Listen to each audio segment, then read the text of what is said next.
Hello guys! Welcome back sa akin channel. For today's video ay ituturo ko sa inyo kung paano tugtugin ang kantang When She Cries by Restless Heart. Pero bago tayo magsimula, kung hindi ka pa nakakapag-subscribe sa akin channel, please subscribe at paklik mo na rin yung notification bell para lagi kang updated kapag meron akong bagong upload. Simulan na natin. So para sa kantang to ay gagamit tayo ng kapo. Ilalagay natin siya sa second fret.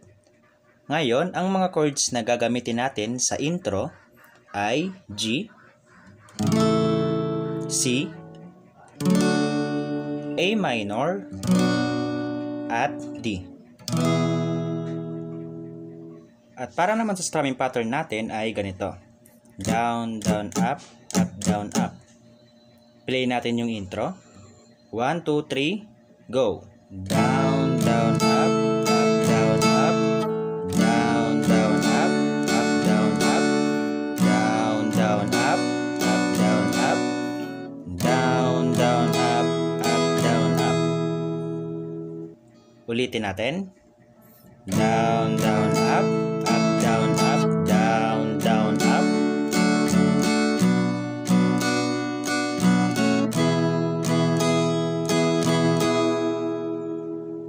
So, after ng intro ay punta na tayo sa verse 1. Sa verse 1, yung mga chords na gagamitin natin dito ay G, C, D, G,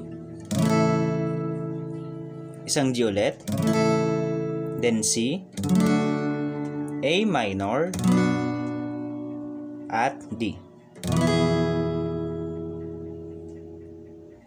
At sa verse 2 naman, yung kanyang chords ay G, C, D, G, E minor, A minor, D, at G.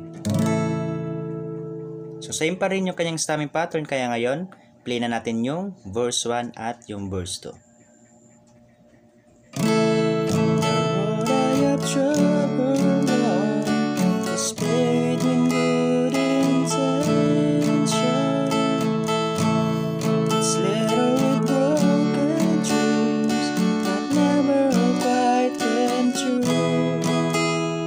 Verse 2.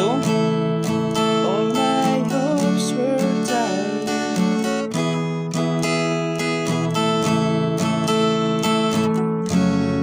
She does her best to hide.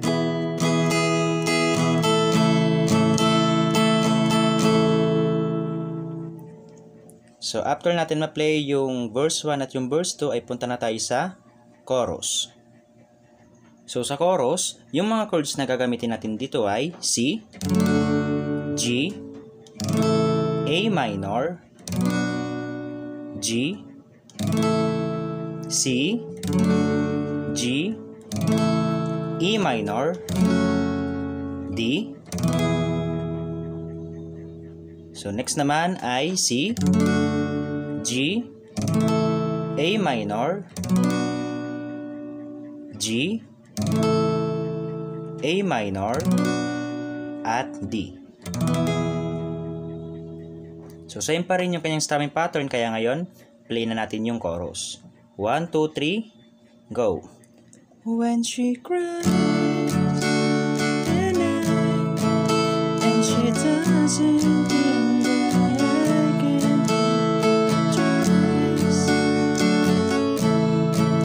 all the fear she feels inside. So I pray this time,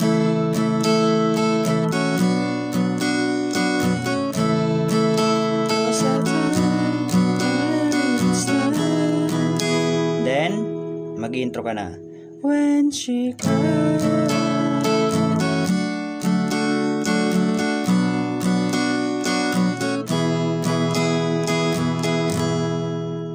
So after that ay punta ka naman sa another verse. So yung chords dito ay same lang sa unang verse natin, yung verse 1 at yung verse 2. Okay? So pagkatapos niyan ay yung chorus at yung instrumental.